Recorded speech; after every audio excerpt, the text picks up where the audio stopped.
Next हम continue करेंगे 2018 में सेकंड क्वेश्चन जो इनवर्स लाप्लास के ऊपर आया है। s+1/s+2 whole square into s+3 का इनवर्स लाप्लास लेना है। फिर से दिए हुए क्वेश्चन को हम fs मानेंगे। fs हमारे को ऑलरेडी फैक्टर बना के दिया हुआ है। यहाँ पे 2 पावर इसकी, सिंगल पावर इसकी, टोटल 3 पावर, इसलिए हम इसको 3 फैक्टर्स में डिवाइड करेंगे। कैसे डिवाइड किया है हमने इन फैक्टर्स को, ये पार्शियल फ्रैक्शन डिकम्पोजिशन के लेक्चर से आप सीख सकते हैं। ये हमारे पास में ए बी सी के 3 फैक्टर्स आए। फिर से हम क्या करेंगे, एलसीएम लेंगे। एलसीएम लेकर के ये टर्म्स हमारे पास बनेंगी। ये टर्म्स एक बार हमारे पास बन जाए तो हम क्या करेंगे, एस स्क्वायर, एस और कांस्टेंट वाली टर्म्स को एक साथ करेंगे। अब हम इक्वेशन के इस तरफ वाली टर्म्स को इस तरफ वाली से कंपेयर करेंगे तो ए प्लस सी जुड़ा हुआ है एस स्क्वायर के साथ में, लेकिन यहाँ पे एस स्क्वायर नहीं है। इसका मतलब ये दोनों का जो सम है ए प्लस सी का वो ज़ीरो आना चाहिए। अगर वो ज़ीरो आएगा तो हम ये कह सकते हैं कि यहाँ एस स्क्वायर की टर्म ख़त्म हो जाएगी, क्योंकि यहाँ भी एस स्क्वायर नहीं है। तो इससे हम ये कह सकते हैं कि ए प्लस सी जो है, ए प्लस सी की वैल्यू ज़ीरो होनी चाहिए। ए प्लस सी भी ज़ीरो होगा। उसके अलावा इस पूरी चीज़ की वैल्यू 1 होएगी। इसकी वैल्यू 1 क्यों होनी चाहिए, क्योंकि यहाँ पे एस के साथ में मल्टीप्लाई हो रहा है 1, और 6a + 3b + 4c की वैल्यू निकल के आनी चाहिए 1, क्योंकि यहाँ पे हमारे पास में 1। इस तरह से हमारी 3 इक्वेशंस बनेगी। ये 3 इक्वेशंस को जब हम सॉल्व करेंगे तो इन 3 इक्वेशंस को सॉल्व करके हमारे पास में निकलेगा e = 2, c = -2 एंड b = 1। एक दूसरा मेथड जो कि हम काम में ले सकते हैं वो ये है कि अगर हमको पार्शियल फ्रैक्शंस की वैल्यू निकालनी है तो इसके लिए एक शॉर्टकट मेथड है। जो शॉर्टकट मेथड हम देख सकते हैं, वो शॉर्टकट मेथड इस तरीके से है कि यदि हमको ए बी सी की वैल्यू कैलकुलेट करनी है तो हम एक मेथड काम में लेंगे। अगर मुझे बी और सी पे हम पहले फोकस करते हैं, बी और सी जहाँ पे सिंगल पावर है उनकी वैल्यू निकालना आसान होता है। अगर मुझे सी की वैल्यू निकालनी है जो कि c/s+3 है, तो अब मैं ये करता हूँ कि मैं इस पे आता हूँ। हमारे पास में यहाँ दिया है s+1/s+2 whole square into s+3। मुझे c की वैल्यू निकालनी है क्योंकि c के साथ जुड़ा हुआ है s+3। तो ये हमारा ओरिजिनल फंक्शन है। इसमें मैं करता हूँ कि मैं इससे s+3 को मल्टीप्लाई कर देता हूँ। s+3 को मैंने इससे मल्टीप्लाई कर दिया तो s+3 कैंसिल हो गया। उसके बाद में जो भी कुछ मेरे पास बचा उसके अंदर मैं s बराबर -3 रख दूँगा। s बराबर -3 रख दूँगा। क्या मेथड यूज़ किया हमने कि जो हमारा ओरिजिनल फंक्शन है उस ओरिजिनल फंक्शन में हमको वैल्यू निकालनी है c की वैल्यू निकालनी है। क्यों, क्योंकि s+3 के साथ जुड़ा हुआ है, c/s+3 है तो c की वैल्यू निकल जाएगी। तो ये s+3 के न्यूमरेटर हमको पता लग जाएगा। उसके लिए हम आते हैं यहाँ पे, इस पूरे फंक्शन में की वैल्यू मैं निकालता हूँ कि क्या किस s की वैल्यू के लिए, s = -3 के लिए। कैसे पता लगा, यहाँ से s = -3 पे मैं वैल्यू इसकी निकाल लूँगा। लेकिन अगर यहाँ पे मैं s = -3 यूज़ कर लूँगा डायरेक्टली, तो इस इक्वेशन में s = -3 रखने पर डिनोमिनेटर में 0 आ जाएगा, वो हम नहीं चाहते हैं। इसलिए सबसे पहले इस पूरे टर्म में से हम s+3 से उसको मल्टीप्लाई करते हैं। s+3 से मल्टीप्लाई करने से ये टर्म कैंसिल हो गए डिनोमिनेटर के, और बचे हुए जिसमें हम s बराबर -3 डाल देंगे। तो ये मेथड है c की वैल्यू निकालने का। अगर हमको b की वैल्यू निकालनी है, क्योंकि b के साथ में जुड़ा हुआ है s+2 होल स्क्वायर, तो वो भी हम ऐसे कैलकुलेट कर सकते हैं। इस वाले टर्म में से हम इसको हम मल्टीप्लाई कर दें किसके साथ में, जो b के साथ, b के डिनोमिनेटर में क्या लिखा है, s+2 whole square. s+2 whole square से हम इसको मल्टीप्लाई कर देंगे तो s+2 होल स्क्वायर के साथ ये कैंसिल हो गया। जो भी कुछ हमारे साथ बचा, हमारे पास में ओरिजिनल फंक्शन है s+1 divided by s+2 whole square into s+3। यदि मैं इसको s+2 से होल स्क्वायर से मल्टीप्लाई कर दूंगा तो ये कैंसिल हो गया। बची हुई टर्म्स के अंदर में यदि s इक्वल टू -2 यूज़ कर दूंगा तो मेरे को b की वैल्यू मिल जाएगी। एक बार b और c की वैल्यू मिल गई तो a की वैल्यू को हम कैसे कैलकुलेट कर सकते हैं? a की वैल्यू को हम इस इक्वेशन की मदद से कैलकुलेट कर सकते हैं। यहाँ पे मैं s की कोई भी एक वैल्यू ले सकता हूँ। ये इक्वेशन s इक्वल, इस पूरी इक्वेशन में s+1 इक्वल टू, ये नीचे की टर्म्स यहाँ पे और यहाँ पे दोनों में कॉमन है तो ये कैंसिल हो सकती हैं। जो हमारे पास टर्म्स रह जाएंगी, ऊपर वाली टर्म s+1 बराबर किसके हो जाएगा? a into s+2 s+3 plus b s+3 plus c into s+2 whole square. इस पूरी इक्वेशन में अगर मैं s बराबर 0 रख दूंगा और जो हमने वैल्यूज़ कैलकुलेट की हैं b और c की वो मैं यूज़ कर दूंगा तो हमारी a की वैल्यू कैलकुलेट करना बहुत आसान हो जाएगा। ये सिर्फ एक शॉर्टकट है चेक करने के लिए हमारे आंसर्स को कि हमारे आंसर्स सही आ रहे हैं या नहीं।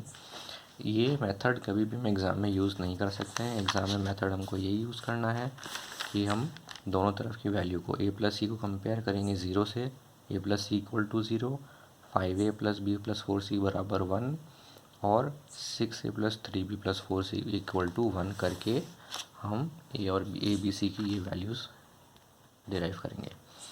उसके बाद हम आते हैं ये fs की वैल्यू हमारी a b c कैलकुलेट होने के बाद में ये वैल्यूज़ आ गई। नेक्स्ट हमारा काम क्या है? दोनों तरफ इन्वर्स लाप्लास लेंगे। इसका इन्वर्स लाप्लास किया तो बन गया ft।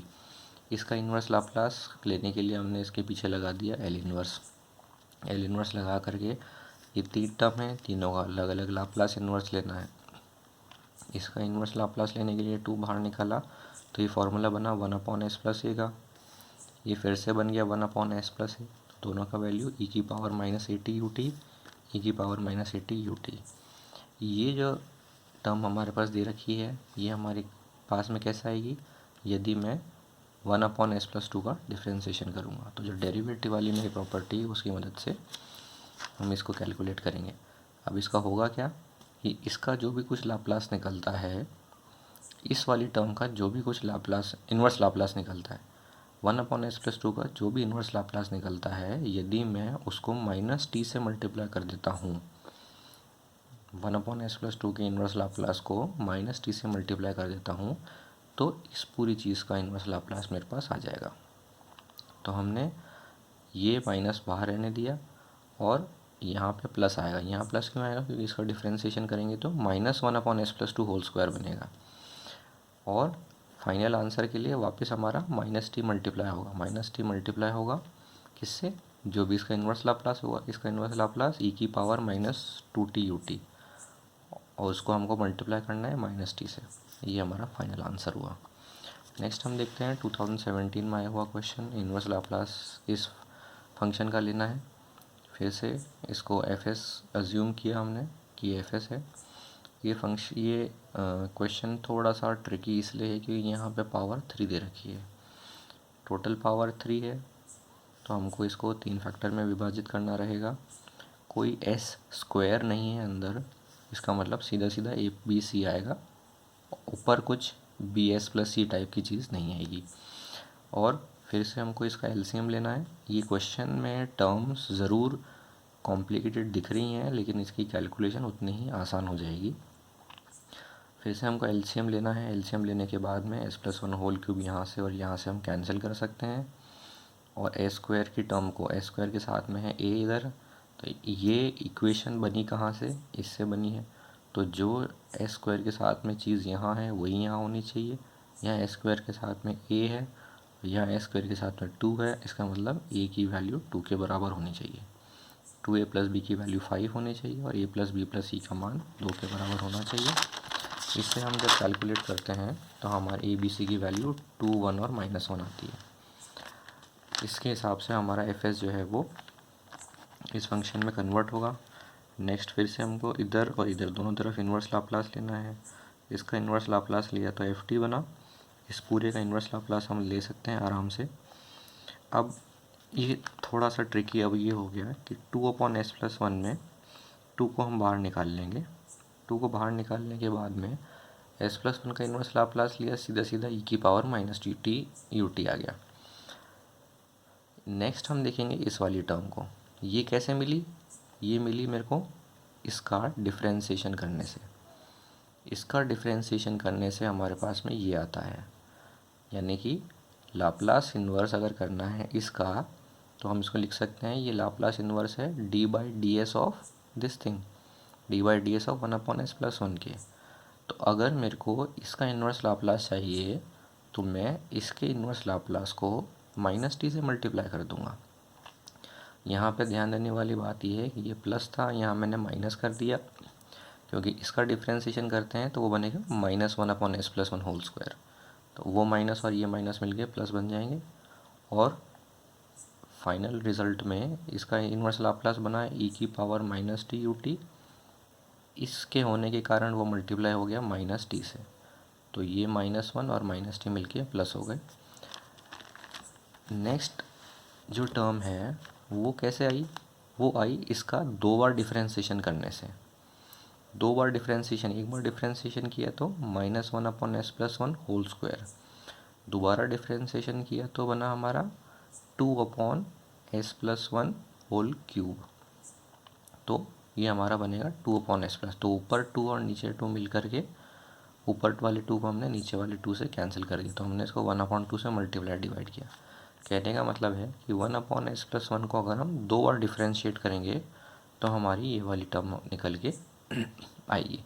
तो अगर 2 बार डिफ्रेंशिएट हो रहा है तो हम इसको मल्टीप्लाई करेंगे t² से, किसको, जो भी इसका इन्वर्स लाप्लास होगा। तो 1/s+1 का इन्वर्स लाप्लास बना ये e⁻−t/ut, क्योंकि हमने 2 बार डिफ्रेंशिएट किया है तो t की 2 पावर से मल्टीप्लाई करेंगे।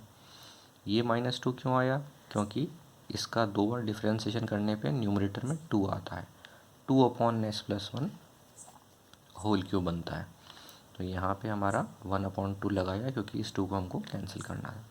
ये हमारा फाइनल रिजल्ट है। नेक्स्ट 2016 में आया हुआ क्वेश्चन हम देखते हैं। दिए हुए फंक्शन का इन्वर्स लाप्लास कैलकुलेट करना है। मान लिया जाए कि इसकी वैल्यू fs के बराबर है। ये अगर fs है तो इसके हम फैक्टर्स बनाएंगे, तो इसके पूरे फैक्टर्स नहीं बनेंगे, ये किसी का भी होल स्क्वायर नहीं बनता। तो ये जो है ये इस तरह से हम लिख सकते हैं, s+2 का होल स्क्वायर +4। अब ये पहला ऐसा सवाल है जो कि हमको मिला है हमारी इस प्रॉपर्टी के लिए। ये जो प्रॉपर्टी हमने देखी थी, इस प्रॉपर्टी का सवाल है ये कि अगर कोई फंक्शन है जिसमें हम s को s+a से रिप्लेस कर सकते हैं तो उसके इन्वर्स लाप्लास में ft मल्टीप्लाई हो जाएगा e⁻−at से। यानी कि सबसे पहले तो हम ये करेंगे कि इसको 2 से मल्टीप्लाई डिवाइड करेंगे। एक बार के लिए हम ये भूल जाएं कि यहाँ s+2 लिखा हुआ है, यहाँ सिर्फ हम ये मानते हैं कि s² + 4 है। अगर मैं कहता हूँ कि s² + 4 का इन्वर्स लाप्लास निकालना है तो हम क्या करेंगे, इसका 2 से मल्टीप्लाई डिवाइड करेंगे। 2 से मल्टीप्लाई और डिवाइड किया, ये बना 2/s² + 4। एक बार भूल जाइए कि इसको ये s+2 लिखा हुआ है, तो 2/s² + 4 का इन्वर्स लाप्लास क्या बनेगा, sin 2t/ut। लेकिन यहाँ हमारे पास लिखा है s+2, तो हमने जो प्रॉपर्टी देखी थी उससे हमने क्या देखा था कि यदि इन्वर्स लाप्लास लेना है fs+a का, यदि हमको इन्वर्स लाप्लास लेना है fs+a का इन्वर्स लाप्लास लेने के लिए जो भी fs का इन्वर्स लाप्लास होता है उसको सीधा e⁻−80 से मल्टीप्लाई करते हैं।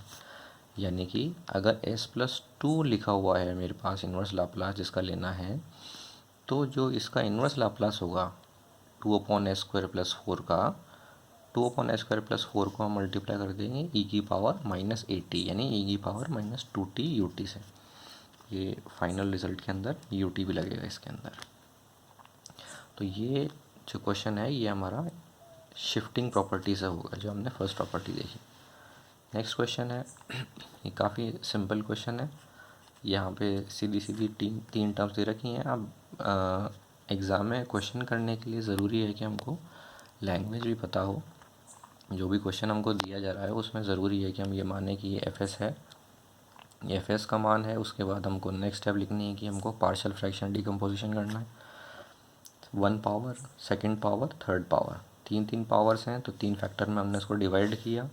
कंपैरिजन करने से ये हमारे ABC की वैल्यूज़ निकल के आएंगी। एक बार ABC की वैल्यूज़ हमको मिल जाती हैं, नेक्स्ट लाइन हमको क्या लिखनी है, taking inverse Laplace transform F S का इन्वर्स लाप्लास लिया तो बना मेरे पास एफ टी, और बची हुई टर्म्स का इन्वर्स लाप्लास लेना बहुत आसान है, सारी की सारी ई की power minus t u T या फिर सीधा सीधा यू टी की टर्म्स में निकलेंगी। ये सारे बेसिक फॉर्मूले के निकले हुए इन्वर्स लाप्लास ट्रांसफॉर्म्स हैं। नेक्स्ट 2015 का क्वेश्चन हम देखते हैं। s+2 upon s+1 whole square into s+4। फिर से एफ एस की वैल्यू मानी ये पार्शियल फ्रैक्शन करने पर। अब ये s की 1 पावर, एक पावर s की, 2 पावर s+1 होल स्क्वायर की और एक s+4 की, टोटल 4 पावर्स हुई। 4 हुई तो हमने इसको 4 फैक्टर्स में डिवाइड किया। 4 फैक्टर्स में डिवाइड करने के बाद में यदि हम इसको कंपेयर करेंगे फैक्टर्स को, तो ये हमारे चारों फैक्टर्स की वैल्यू आएगी, और उसके बाद में हम एफ एस की वैल्यू को इस तरीके से लिख सकते हैं। फिर से इन्वर्स लाप्लास ट्रांसफॉर्म लेंगे तो ये हमारा बनेगा f t equal to L inverse of this. यहाँ पे इसकी इन्वर्स लाप्लास लेना आसान है, सीधा सीधा 1/s का इन्वर्स लाप्लास यू टी हो जाएगा। 1/s+1 का 5/9 कॉमन ले लिया, 1/s+1 का इन्वर्स लाप्लास ई की power minus t u t. 1/s+1 whole square कैसे बना? 1/s+1 को एक बार डिफरेंशिएट करने पर, एक बार डिफरेंशिएट किया तो क्या हुआ, इसका इन्वर्स लाप्लास बनेगा कब, जब मैं इसके इन्वर्स लाप्लास को माइनस टी से मल्टीप्लाई कर दूंगा। तो इसका इन्वर्स लाप्लास ई की power minus t u T, इतना सा, उसको मैंने मल्टीप्लाई कर दिया माइनस टी से, और 1/3 बाहर कॉमन लिया था तो माइनस टी। नेक्स्ट हम देखेंगे कि s+4 का इन्वर्स लाप्लास बहुत आसान है, ई की पावर -4 टी यू टी से।